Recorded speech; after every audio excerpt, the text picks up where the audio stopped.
فرزند زہرا یہ حالات برے ہیں۔ کاشانہ بصیرت ایک ایسا مکمل یوٹیوب چینل جس پر محروم بصارت کے لیے بالخصوص اور تمام افراد کے لیے بالعموم سینکڑوں کی تعداد میں اسلامی کتب دستیاب ہیں۔ لہذا گزارش ہے کہ آپ اپنی ذمہ داری نبھاتے ہوئے کاشانہ بصیرت کو سبسکرائب کرنے کے ساتھ ساتھ بیل آئیکن کو پریس کیجیے تاکہ آپ علم کے حصول کے ساتھ ساتھ مذہب اہل بیت کی اشاعت میں بھی اہم کردار ادا کرتے رہیں۔ کاشانہ بصیرت۔ فرزند زہرا یہ حالات برے ہیں۔ بسم اللہ الرحمن الرحیم۔ السلام علیکم سامعین، کاشانہ بصیرت کا یوٹیوب چینل میں سمی زوار ہم مل کر پڑھ رہے ہیں کتاب الدمۃ الثاقبہ، اور یہ ہے ریڈنگ کا پارٹ 3030۔ ہم جس چیپٹر کو پڑھ رہے تھے اس کا عنوان ہے خوابوں میں حضرت علی علیہ السلام، اور کتاب کے صفحہ نمبر 369 پہ آئیے ریڈنگ کا آغاز کرتے ہیں۔ ہم اس میں دو واقعات پڑھ چکے تھے، اور تیسرا واقعہ کہ جس کا عنوان ہے علی علیہ السلام جو کر سکتا ہے کرے، یہ لکھا ہے، ہیڈنگ ہے۔ آئیے تفصیلات جانتے ہیں۔ لکھا ہے ثاقب المناقب ہی میں جعفر ابن ممدود سی سے مروی ہے کہ میں 401 ہجری میں بغداد آیا۔ عبداللہ میدانی کی محفل میں بیٹھا تھا کہ ایک علوی اس کے پاس آیا اور پوچھا کہ کیا آپ نے تعبیر خواب کا علم بھی پڑھا ہے؟ عبداللہ نے جواب دیا کہ میں نے ایک عرصہ تعبیر خواب کے علم پر صرف کیا ہے، اور اس سلسلے میں میں نے کئی کتابیں بھی لکھی ہیں۔ امام شافعی کے شاگردوں میں سے ایک شخص بغداد میں رہتا تھا۔ اس کی ایک اچھی خاصی لائبریری تھی، لیکن اولاد سے محروم تھا۔ دم مرگ اس نے جعفر دقاق دال قاف الف قاف دقاق کو بلایا اور اس سے کہا کہ میرے مرنے کے بعد میری لائبریری بازار میں لے جانا اور اسے فروخت کر کے جو مل جائے وہ امور خیر میں خرچ کر دینا۔ جعفر دقاق جب اس کے کفن و دفن سے فارغ ہوا تو اس نے لائبریری اٹھوائی، اسے بازار میں لایا اور اعلان کر دیا کہ جس نے فلاں شخص کی لائبریری یا لائبریری سے کوئی کتاب خریدنا ہو آ کر خریدے، قیمت بے شک 1 ہفتے بعد ادا کر دے۔ ان خریداروں میں سے میں بھی ایک تھا۔ میں نے 4 کتب خریدی۔ جب میں خرید کر واپس آنے لگا تو جعفر دقاق نے مجھے آواز دے کر بلایا اور بتایا کہ آپ کتابیں خرید کر لے تو جا رہے ہیں، لیکن ان میں سے کوئی بھی کتاب تیرے مسلک کے حق میں نہیں ہے، بلکہ یہ سب تیرے مسلک کے خلاف ہیں۔ میرا ایک دوست تھا جو باب البصرہ کے محلے میں رہتا تھا۔ ہم دونوں ایک ساتھ ایک عالم کے پاس جاتے تھے۔ وہ احادیث بیان کرتا تھا، بڑا معروف محدث تھا، کافی لوگ اس کے درس میں جاتے تھے۔ ہم بھی اس سے احادیث روایت کرتے تھے۔ جب بھی کوئی حدیث حضرت علی علیہ السلام یا جناب زہرا سلام اللہ علیہ کی شان میں ہوتی تھی اس میں کیڑے نکالتا تھا اور حدیث کو مسترد کر دیتا تھا اور کہتا تھا کہ علی علیہ السلام و فاطمہ سلام اللہ علیہ کو ان فضائل سے کیا ہوگا، جبکہ علی علیہ السلام مسلمانوں کا قاتل ہے اور جناب زہرا سلام اللہ علیہ اسی طرح تھی۔ عجیب بیہودہ بکواس کرتا تھا۔ آخر ہم دونوں تنگ آ گئے اور میں نے اپنے دوست سے کہا کہ اس علم سے تو جہالت بہتر ہے، میں تو آئندہ اس شخص کے درس میں نہیں آؤں گا۔ اس نے کہا کہ میں بھی یہی سوچ رہا تھا، خدا آپ کا بھلا کرے، جو شخص علی و زہرا سلام اللہ علیہ کا اتنا مخالف ہے اس سے علم لینا نہ دینا نہ دنیا کی نیکی ہے اور نہ آخرت کی بھلائی ہے، اور نہ ہی یہ امت مسلمہ کا مسلک ہے۔ چنانچہ ہم نے فیصلہ کر لیا کہ آج کے بعد اس کے درس میں نہیں آئیں گے۔ رات کو جب میں سویا تو عالم خواب میں دیکھا کہ میں اسی مسجد میں ہوں اور ابو عبداللہ محدث درس دے رہے ہیں۔ اچانک میں نے دیکھا تو در مسجد پر علی علیہ السلام نمودار ہوئے اور آپ کے ہاتھ میں ایک چھڑی تھی. غیظ و غضب سے چہرہ سرخ تھا. میں نے دل میں کہا کہ آج ابو عبداللہ محدث کی سختی آ گئی ہے. حضرت علی علیہ السلام بڑے غصے میں ہیں اور اسے مارے بغیر نہ چھوڑیں گے. میں نے دیکھا کہ حضرت علی علیہ السلام آگے بڑھے، محدث ابو عبداللہ کے قریب آ کر اس کی آنکھ پر چھڑی ماری اور فرمایا کہ اے ملعون، میں نے تو پھر بھی ممکن ہے تیرے کسی نانا دادا کو قتل کیا ہو، لیکن دختر رسول صلی اللہ علیہ وآلہ وسلم نے تیرا کیا بگاڑا ہے کہ تو روزانہ میرے ساتھ ان کے خلاف بھی محضہ سرائی کرتا ہے. ہم آگے پیج 370 پڑھنے کے بعد 371 پر آ گئے ہیں. پھر لکھا ہے، میں نے دیکھا کہ محدث ابو عبداللہ نے اپنی آنکھ پر ہاتھ لیا. میں گھبرا کر اٹھا، بیدار ہو گیا. حقیقت حال جاننے کی خاطر گھر سے نکلا. خیال تھا کہ اپنے دوست کے پاس جاتا ہوں، اسے حال سناؤں گا اور پھر دونوں مل کر محدث ابو عبداللہ کے گھر جائیں گے. میں جو ہی گلی میں گیا دیکھا تو میرا دوست مجھ سے بھی زیادہ پریشان حال اور گھبرایا ہوا چلا آ رہا تھا. میرے کچھ کہنے سے پہلے اس نے کہا، محدث کا کچھ پتہ ہے؟ میں نے کہا کہ اسے کیا ہوا؟ اس نے بتایا کہ میں نے ابھی خواب میں حضرت علی علیہ السلام کو دیکھا ہے کہ انہوں نے اس کی آنکھ پر چھڑی ماری ہے. میں تو آپ کو بتانے آ رہا تھا. میں نے کہا، میں نے بھی بالکل یہی خواب دیکھا ہے اور میں آپ کو بتانے کی خاطر آ رہا تھا. پھر ہم دونوں محدث کے دروازے پر گئے. دق الباب کیا. کنیز نے دروازہ کھولا اور پوچھا، کیا بات ہے؟ ہم نے کہا کہ ہم محدث سے ملنا چاہتے ہیں. اس نے کہا، اس وقت تو مشکل ہے، کچھ دیر انتظار کرو. پھر لکھا ہے کہ ہم نے انتظار کیا. تھوڑی دیر بعد پھر دق الباب کیا. وہی کنیز آئی اور مزید انتظار کو کہا. ہم نے پھر انتظار کیا. تیسری مرتبہ دق الباب کیا. کنیز نے پھر انتظار کا کہا. ہم نے کہا، آخر بات کیا ہے؟ تو ہمیں کیوں نہیں آنے دیتی؟ اس نے کہا، ہمیں کچھ معلوم نہیں. محدث نے اپنی آنکھ پر ہاتھ رکھا ہوا ہے اور کہہ رہا ہے کہ مجھے علی علیہ السلام نے چھڑی ماری ہے. ہم نے کہا کہ پھر بھی ہم بھی اسی سلسلے میں آئے ہیں. ہم نے بھی خواب میں یہی دیکھا ہے کہ علی علیہ السلام نے اسے چھڑی ماری ہے. تو دروازہ کھول اور ہمیں ان کے پاس جانے دے. کنیز نے دروازہ کھول دیا. ہم اندر گئے. دیکھا تو محدث درد سے تڑپ رہا تھا اور کہہ رہا ہے کہ علی علیہ السلام کو مجھ سے کیا لینا تھا. بآواز بلند چیخ کر فریاد کر رہا تھا. ہم دونوں نے اسے اپنا خواب بتایا اور اسے کہا کہ آپ اپنے عقائد کو بدلیں. آپ ہر مقام پر علی علیہ السلام و فاطمہ سلام اللہ علیہ کی مخالفت کرتے رہتے ہیں. اس بد نصیب نے کہا کہ یہ تو ایک آنکھ سے اگر علی علیہ السلام یہ تو ایک آنکھ ہے، اگر علی علیہ السلام میری دوسری آنکھ بھی پھوڑ دے تب بھی میں اس سے باز نہیں آؤں گا. ہم دونوں چپ کر کے اٹھ آئے. ایک ہفتے بعد پھر ہم اس کے پاس گئے تو معلوم ہوا کہ اس کی دوسری آنکھ بھی حضرت علی علیہ السلام نے پھوڑ دی ہے. ہم نے پھر اس سے کہا، بندہ خدا، آخر تجھے علی علیہ السلام سے کیا بیر ہے؟ اس نے کہا، علی جو چاہے کرے، میں اپنی اس روش سے باز نہیں آؤں گا اور نہ ہی علی علیہ السلام کو ابو بکر رضی اللہ اور عمر رضی اللہ پر ترجیح دوں گا.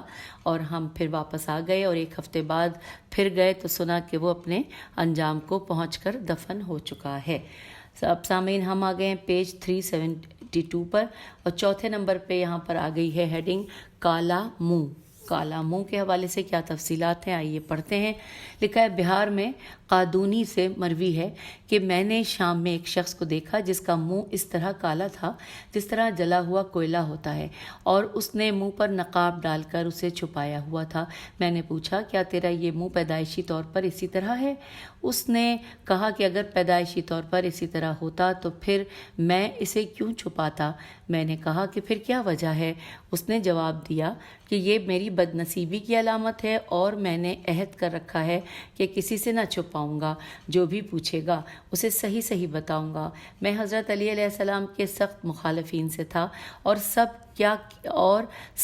کیا کرتا تھا، سین بے سب کیا کرتا تھا. ایک رات میں سو رہا تھا کہ عالم خواب میں ایک شخص آیا اور کہا کہ کیا تو علی علیہ السلام کو سب کرتا ہے؟ میں نے کہا کہ ہاں. اس نے کہا، اللہ تیرا منہ کالا کرے. اس کے بعد میری یہی حالت ہے جو تو دیکھ رہا ہے. اور اب آ گئے ہیں ہم 5ویں نمبر پہ، ہیڈنگ زیادہ کا انجام۔ یہ پڑھتے ہیں۔ لکھا ہے امالی شیخ توسی میں عبد الرحمن ابن صائب سے مروی ہے کہ جب زیاد حضرت علی علیہ السلام پر سب کرنے میں اپنی انتہا کو پہنچ گیا تو مسجد کوفہ میں کوفے کے رؤسا کو بلا کر محفل سب منعقد کرتا تھا، جس میں ہر شخص ابن زیاد کی خوشنودی کی خاطر چاروں ناچار حضرت علی علیہ السلام پر سب کرتا تھا۔ ایک مرتبہ اس نے یہی انتظام کیا، بلائے جانے والوں میں بھی تھا۔ جب ہم جمع ہو گئے تو ہر شخص ذہنی طور پر اس کام سے بیزار تھا۔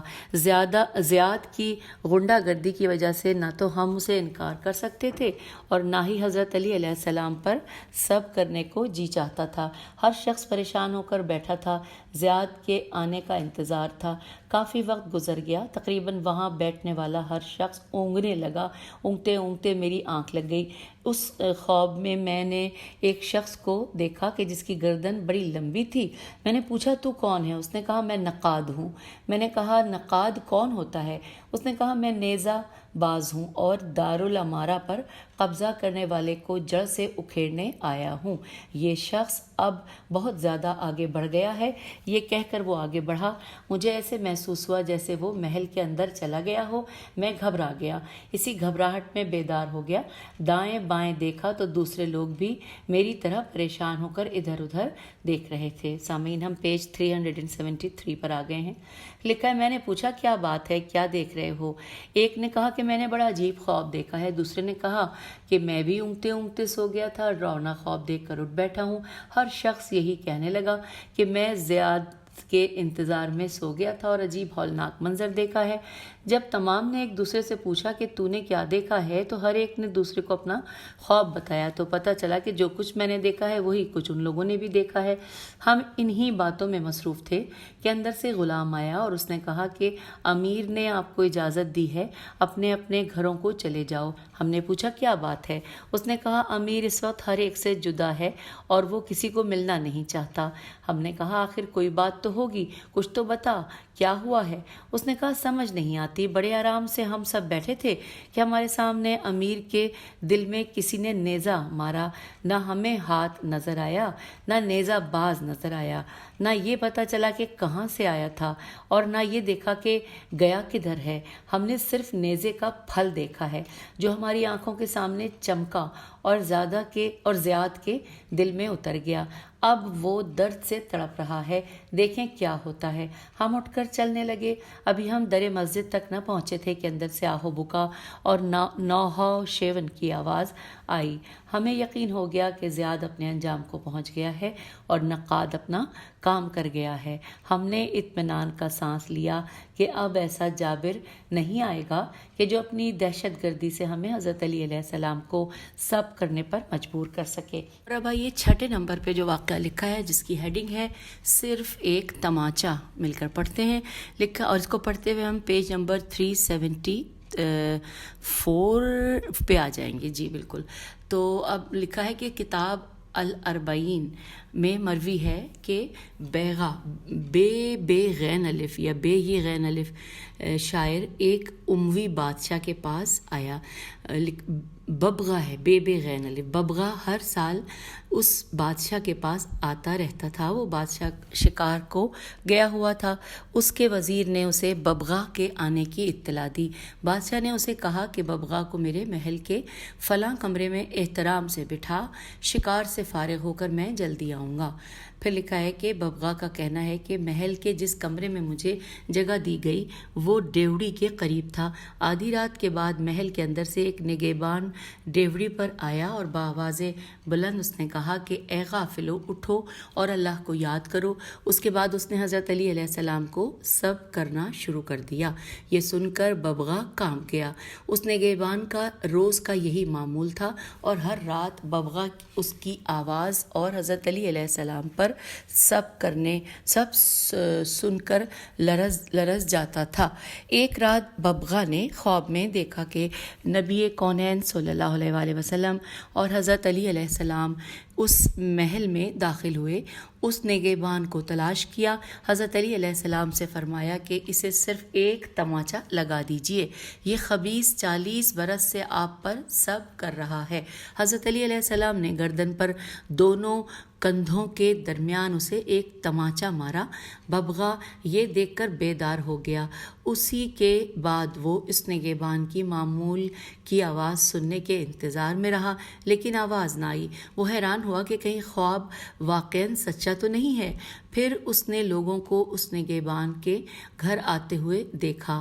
ببغا نے ان سے پوچھا کہ کیا بات ہے، آج سویرے سویرے تم ادھر چلے آ رہے ہو، خیریت تو ہے؟ انہوں نے بتایا کہ نگہبان کو کسی نے خواب میں گردن پر دونوں کندھوں میں درمیان ہاتھ جمایا ہے۔ ہاتھ کا نشان اس طرح موجود ہے جس طرح گیلی مٹی پر نشان پڑ جاتا ہے، اور وہ شدت درد سے تڑپ رہا ہے۔ صبح تک بمشکل زندہ رہ سکا اور واصل جہنم ہو گیا۔ اس کی گردن پر تماچے کا وہ نشان 40 آدمیوں نے دیکھا ہے۔ اور اب آئیے 7ویں نمبر پہ جو ہیڈنگ ہے وہ ہے مردہ بطخ۔ تفصیلات کچھ یوں ہیں کہ ابن جوزی نے تذکرۃ الخواص میں لکھا ہے کہ عبداللہ ابن مبارک کا معمول تھا کہ وہ 1 سال جہاد کرتا تھا، 1 سال حج کو جاتا تھا۔ اس نے 50 برس یہی معمول بنائے رکھا۔ 1 سال حج کے ارادے سے کوفہ آیا۔ اس کے پاس 500 دینار تھے۔ اس کا ارادہ تھا کہ سفر کے لیے اونٹ اور دیگر ضروری سامان کوفہ ہی سے خرید کر حج کو چلا جاؤں۔ ایک گلی سے گزر رہا تھا، کوڑے کرکٹ کے ڈھیر پر دیکھا کہ ایک عورت منہ پر نقاب ڈالے ایک مردہ بطخ کو صاف کر رہی ہے۔ عبداللہ ابن مبارک نے آگے بڑھ کر کہا، اے کنیز خدا، کیا تو مسلمان نہیں ہے؟ عورت نے کہا، ہوں، مسلمان تو ہوں۔ پھر عبداللہ نے کہا، سامعین ہم یہ پڑھتے ہوئے پیج 375 پر آ گئے ہیں۔ پھر عبداللہ نے کہا کہ یہ بطخ مردہ نہیں ہے؟ عورت نے کہا، بالکل مردار ہے۔ عبداللہ نے کہا، کیا تجھے معلوم نہیں ہے کہ اسلام میں مردار کھانا حرام ہے؟ عورت نے کہا، مجھے معلوم ہے۔ عبداللہ نے کہا کہ جب تجھے معلوم ہے تو پھر اسے صاف کس لیے کر رہی ہے؟ عورت نے کہا کہ شاید تجھے یہ مسئلہ معلوم نہیں ہے کہ مردار کھانا اس وقت حلال ہوتا ہے جب حلال نہ مل سکے، تو آپ کے لیے حرام ہوگی لیکن میرے لیے حلال ہے۔ عبداللہ نے کہا، بی بی تو کون ہے؟ عورت نے کہا کہ بندہ خدا، آپ اپنا کام کریں، مجھے اپنا کام کرنے دیں۔ عبداللہ نے کہا، آپ مجھے بتائیں تو صحیح کہ کیا بات ہے؟ عورت نے کہا کہ آپ کہاں جا رہے ہیں؟ عبداللہ نے کہا، میں حج پر جا رہا ہوں۔ عورت نے کہا کہ حج سے فراغت کے بعد مدینہ بھی جائے گا؟ عبداللہ نے کہا، ضرور جاؤں گا۔ عورت نے کہا کہ نبی اکرم صلی اللہ علیہ وآلہ وسلم کی زیارت بھی کرے گا؟ تو عبداللہ نے کہا کہ ہر سال کرتا ہوں اور اب کے بھی ضرور کروں گا۔ تب عورت نے کہا کہ جب رسول اکرم صلی اللہ علیہ وآلہ وسلم کی زیارت کرنا تو آپ انہیں میرا سلام عرض کر کے میری موجودہ حالت بتا دینا کہ آپ کی اولاد کے لیے اب حرام بھی حلال ہو چکا ہے۔ تو عبداللہ نے کہا کہ بی بی آپ مجھے کچھ تو بتائیں۔ عورت نے کہا کہ عبداللہ کیا بتاؤں، میں اولاد علی علیہ السلام و فاطمہ سلام اللہ علیہ کی ذریت رسول سے ہوں۔ ایک شوہر تھا جسے امت نے اس جرم میں شہید کر دیا ہے کہ وہ اولاد رسول صلی اللہ علیہ وآلہ وسلم میں سے تھا۔ اب ایک میں ہوں اور 4 کم سن بچیاں ہیں۔ آج 4تھا دن ہے، مجھے مزدوری تک نہیں ملی ہے۔ جو لوگ پہچانتے ہیں وہ حکومت وقت کے خوف سے مزدوری بھی نہیں کرنے دیتے۔ بچیاں بھوک سے بلک رہی تھیں، انہیں بہلا کر گھر سے نکلی ہوں۔ 1-2 گھروں میں مزدوری کی خاطر گئی ہوں، انہوں نے گھر میں داخل ہی نہیں ہونے دیا۔ مایوس ہو کر واپس آ رہی تھی کہ کوڑا کرکٹ کے ڈھیر پر یہ مردہ بطخ دیکھ لی، اسے صاف کرنے بیٹھ گئی ہوں۔ لے جاؤں گی پکا کر بچیوں کو کھلاؤں گی۔ پیج 376 پر ہم آ گئے۔ عبداللہ کہتا ہے کہ میں نے اپنے دل میں اپنے کو بے شمار ملامت کی اور اپنے آپ سے کہا کہ اولاد رسول صلی اللہ علیہ وآلہ وسلم کو تو کھانے کو نہیں ہے اور ہم رسول صلی اللہ علیہ وآلہ وسلم کی زیارت کو جائیں، کیا فائدہ میرے اس حج کا اور زیارت رسول صلی اللہ علیہ وآلہ وسلم کا؟ میں نے کہا، بی بی بطخ چھوڑ دے اور دامن پھیلا۔ بی بی نے ابا کا دامن پھیلایا۔ میرے پاس جتنی رقم تھی سب کی سب اس بی بی بی کے حوالے کر دی۔ میں نے نہ تو سر اوپر اٹھایا اور نہ دیناروں کی طرف دیکھا، چپ چاپ اٹھ کر چلی گئی۔ مجھے یہ دعا دی کہ تو نے آل رسول صلی اللہ علیہ وآلہ وسلم کو حرام کھانے سے بچا لیا ہے، اللہ تجھے جزائے خیر دے۔ میں نے حج پر جانے کا ارادہ ترک کر دیا اور واپس اپنے گھر آ گیا۔ جب میرے پڑوسی اور دوست حج سے واپس آئے تو میں ان کی ملاقات کو گیا، جس سے بھی ملتا تھا وہ کہتا تھا کہ اللہ آپ کا حج قبول کرے، تو جواب میں وہ مجھے کہتا تھا تو عبداللہ آپ کا بھی حج مبارک کرے، بڑا اچھا سفر گزرا ہے، فلاں جگہ وہ عجیب واقعہ پیش آیا تھا، یاد ہے نا آپ کو؟ میں یہ سن کر پریشان ہو گیا، دل میں سوچا جب میں حج پر گیا ہی نہیں تو یہ کیا کہتے ہیں۔ اسی پریشانی کے عالم میں رات کو سویا تو رسول اللہ صلی اللہ علیہ وآلہ وسلم کی زیارت ہوئی اور انہوں نے فرمایا عبداللہ پریشان کیوں ہے؟ تو نے میری غریب بیٹی کی امداد کی ہے، میں نے اللہ سے دعا کی ہے، اللہ نے تیری شکل کا ایک فرشتہ پیدا کیا ہے جو قیامت تک ہر سال تیری طرف سے حج کرے گا۔ اب تو حج کو جائے نہ جائے، تیرے نام اعمال میں ہر سال حج کا ثواب لکھا جاتا رہے گا۔ اور سامعین یہ مکمل ہوا واقعہ۔ اب 8ویں نمبر پہ ہم پڑھتے ہیں جس کی ہیڈنگ ہے خوش نصیب مجوسی اور بد نصیب مسلمان۔ ابن جوزی نے تذکرۃ الخواص میں یہ واقعہ بھی لکھا ہے کہ بلخ میں ایک سید زادہ رہتا تھا، اس کی ایک بیوی اور چند بچیاں تھیں، وہ فوت ہو گیا۔ سید زادی کا بیان ہے کہ میرے لیے بلخ میں رہنا مشکل ہو گیا کیونکہ سہارا اللہ نے لے لیا تھا، بچیوں کے لیے روٹی کمانے والا کوئی نہ تھا، تمام شہر واقف تھا، اس لیے شماتت شین میم الف تے شماتت عادات سے بچنے کی خاطر میں نے بچیوں کو ساتھ لیا اور سمرقند آ گئی۔ موسم سردی کا تھا، برف باری ہو رہی تھی۔ میں نے بچیوں کو مسجد میں بٹھایا اور خود باہر کھانے اور ٹھکانے کی فکر میں گئی۔ ایک جگہ بہت سے لوگ جمع تھے، میں نے پوچھا یہ کیا ہے؟ مجھے بتایا گیا کہ سمرقند کا مسلمان امیر ہے، ارد گرد ضرورت مند افراد ہیں۔ میں وہاں چلی گئی اور اس سے تعاون کی درخواست کی اور اسے بتایا کہ میں ذریت رسول صلی اللہ علیہ وآلہ وسلم اور اولاد علی بطول سلام اللہ علیہ سے ہوں۔ اس نے بڑی رکھائی سے جواب دیا کہ مجھے کیا معلوم کہ تو اولاد پیغمبر صلی اللہ علیہ وآلہ وسلم و زہرا سلام اللہ علیہ سے ہے، اگر کوئی گواہ ہو تو لے آ، میں امداد کروں گا۔ میں نے کہا بندہ خدا اس سفر میں میرا یہاں کون گواہ ہوگا؟ سامعین ہم پیج 377 پر آ گئے ہیں۔ اس نے کہا کہ اگر گواہ نہیں ہے تو میرے پاس تیرے لیے کچھ بھی نہیں ہے۔ ضبط کے باوجود میری آنکھوں سے آنسو ٹپک ہی پڑے، میں مایوس ہو کر واپس پلٹی۔ آگے ایک جگہ پھر کچھ لوگ جمع تھے، میں نے پوچھا یہاں کون ہے؟ بتایا گیا کہ سمرقند کا پولیس افسر ہے اور مجوسی ہے۔ میں نے سوچا کہ اب کسی مسلمان سے تو کسی تعاون کی امید نہیں ہے، کیونکہ وہ تو ہو سکتا ہے اب مجھ سے مسلمان ہونے کا بھی گواہ مانگے۔ یہ غیر مسلم ہے، ممکن ہے کہ یہ کسی قسم کا گواہ نہ مانگے اور ایک ضرورت مند انسان کی حیثیت سے تعاون کر دے۔ یہ سوچ کر میں وہاں گئی۔ جتنے مرد کھڑے تھے سب نے مجھے مستور سمجھ کر راستہ دے دیا۔ میں اس کے سامنے گئی اور اسے بتایا کہ میں مسلمانوں کے نبی صلی اللہ علیہ وآلہ وسلم کی اولاد میں سے ہوں۔ تم لوگ اگرچہ غیر مسلم ہو لیکن ایک معاشرے کی وجہ سے وہ سلوک تو دیکھتے اور سنتے رہتے ہو جو مسلمان اپنے نبی صلی اللہ علیہ وآلہ وسلم کی اولاد سے کر رہے ہیں۔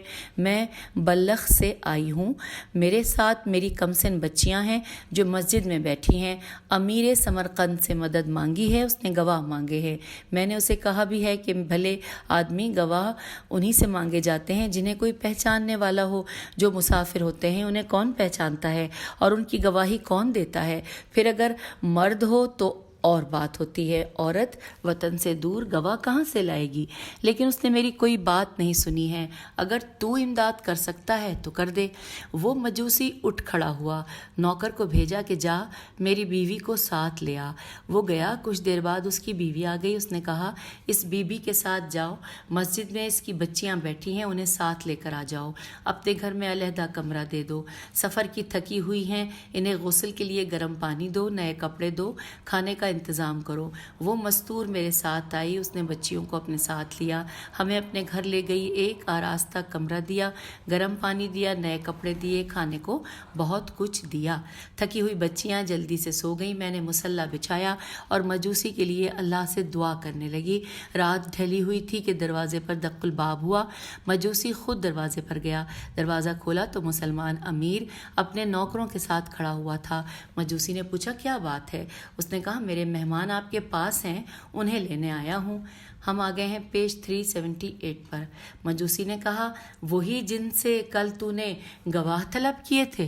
اس نے کہا کہ ہاں، میں شرمندہ ہوں، مجھے میری مذہبی غیرت نے شرمندہ کیا ہے کہ تو نے مجوسی ہونے کے باوجود انہیں گھر میں جگہ دے دی اور میں مسلمان ہو کر ان کی مدد نہ کر سکا۔ یہ سن کر مجوسی مسکرا دیا۔ اس نے پوچھا اس میں مسکرانے کی کیا بات ہے؟ مجوسی نے کہا ابھی تک تیرا ذہن درست نہیں ہوا ہے اور تو فریب سے باز نہیں آیا۔ اس نے کہا کہ میں نے تو سیدھی بات کی ہے، اس میں بھلا فریب کی کون سی بات ہے؟ مجوسی نے کہا فریب نہیں تو اور کیا ہے، تو نے اس مستور سے اولاد زہرا سلام اللہ علیہا ہونے کا گواہ مانگا تھا، تجھے اب یہ کیسے پتا چلا کہ وہ مسلمان تھی؟ ممکن ہے وہ مسلمان ہی نہ ہو۔ اگر سیدھی بات کرنا چاہتا ہے تو یوں کر کہ تو نے خواب میں میدان محشر دیکھا ہے، اس میں نبی کونین صلی اللہ علیہ وآلہ وسلم کو دیکھا ہے اور تو نے ان سے پانی مانگا ہے اور انہوں نے نفرت سے منہ دوسری طرف کر لیا ہے۔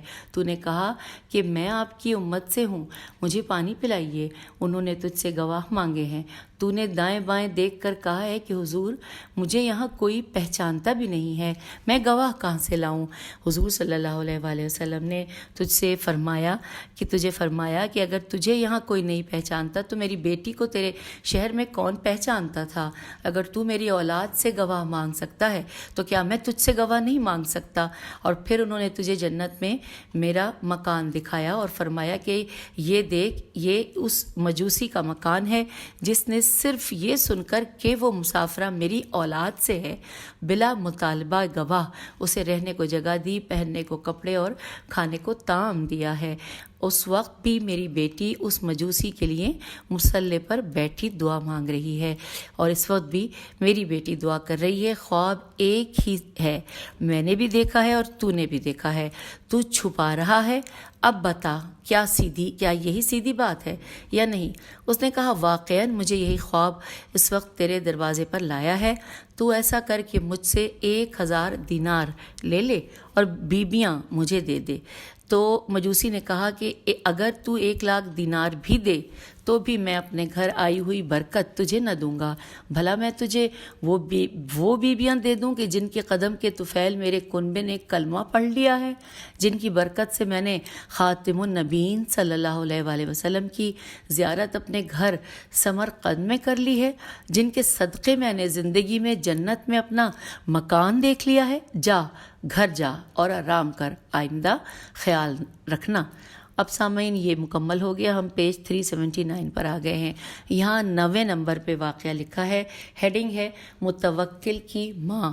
لکھا ہے تذکرۃ الخواص ہی میں سبط ابن جوزی نے مادر متوکل کے مینیجر ابن خصیب سواد یہ بے سے روایت کی ہے کہ ایک رات میں اپنے گھر بیٹھا تھا کہ ایک غلام میرے پاس ایک تھیلی لایا اور کہا آقا زادی کہہ رہی ہے یہ میرا خالص حلال کا مال ہے، اسے مستحقین میں تقسیم کر دے اور جن حقداروں کو دینا ان کے نام لکھ لینا تاکہ آئندہ بھی اسی مال سے ان کی امداد کی جاتی رہے۔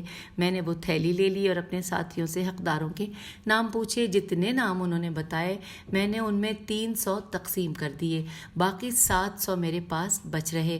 نصف شب کے قریب دق الباب ہوا، میں دروازے پر گیا، دیکھا تو میرا پڑوسی سید کھڑا تھا۔ میں نے پوچھا کیا بات ہے؟ اس نے کہا تجھے معلوم ہے کہ تمہارے بادشاہ سے ہماری جان محفوظ نہیں ہے، تمہارے جاسوس انعام کے لالچ میں ہماری بو سونگھتے پھرتے ہیں، دن کو کہیں جا نہیں سکتا اور رات کو مزدوری نہیں ملتی۔ آج کتنے دن ہو رہے ہیں نہ ہم میاں بیوی نے کچھ کھایا ہے اور نہ بچوں نے کچھ کھایا ہے۔ اس وقت جب کہ ہر ایک سو رہا ہے میرے بچے بھوک سے بلک رہے ہیں، اگر تیرے گھر کھانا ہو تو کچھ دے دے۔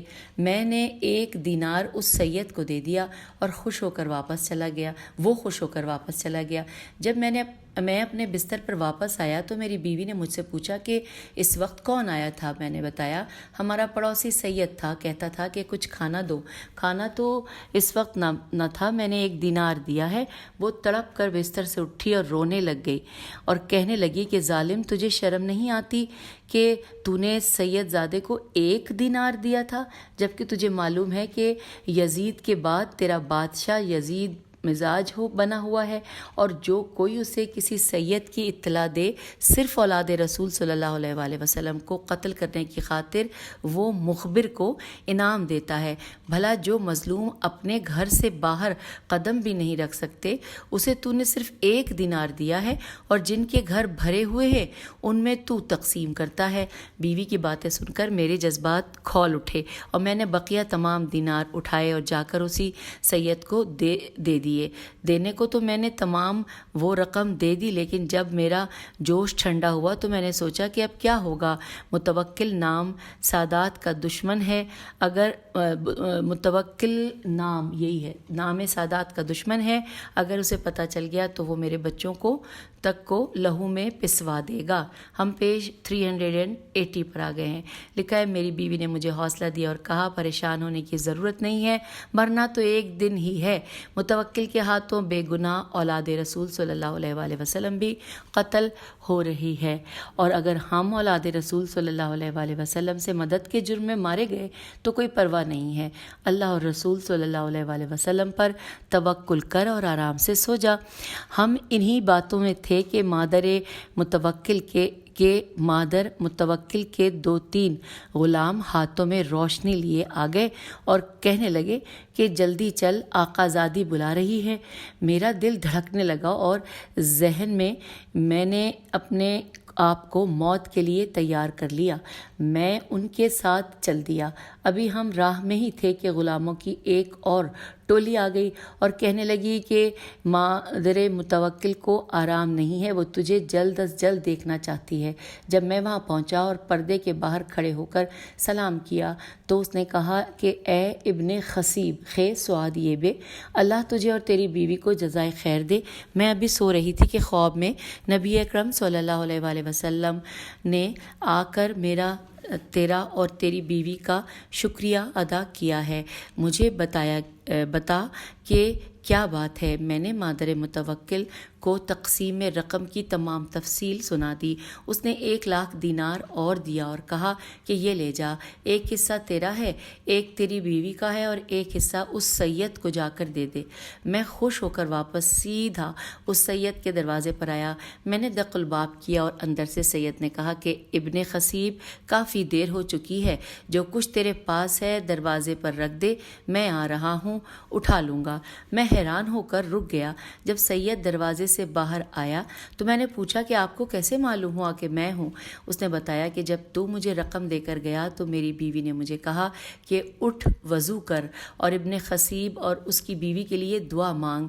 میں نے اور میری بیوی نے وضو کر کے تیرے لیے دعا مانگی اور سو گئے. خواب میں ابھی حضور صلی اللہ علیہ وآلہ وسلم نے آ کر فرمایا ہے کہ تم نے احمد ابن خصیب کا شکریہ ادا کیا ہے. میں نے مادر متوکل کو دعا کی ہے. اب احمد کچھ اور لا رہا ہے, اٹھ اور اس سے لے لے. تو سامعین, یہاں پر یہ 9واں واقعہ مکمل ہوا. جو چیپٹر جس عنوان سے ہم پڑھ رہے ہیں وہ ہے خوابوں میں حضرت علی علیہ السلام. تو اب آپ سے ہم اجازت چاہتے ہیں صفحہ نمبر 380 پر, اور یہ آدھا صفحہ ہم نے پڑھ لیا ہے. انشاءاللہ اگلی نشست میں اس سے آگے چلیں گے. اجازت دیجیے. خدا حافظ. فی امان اللہ.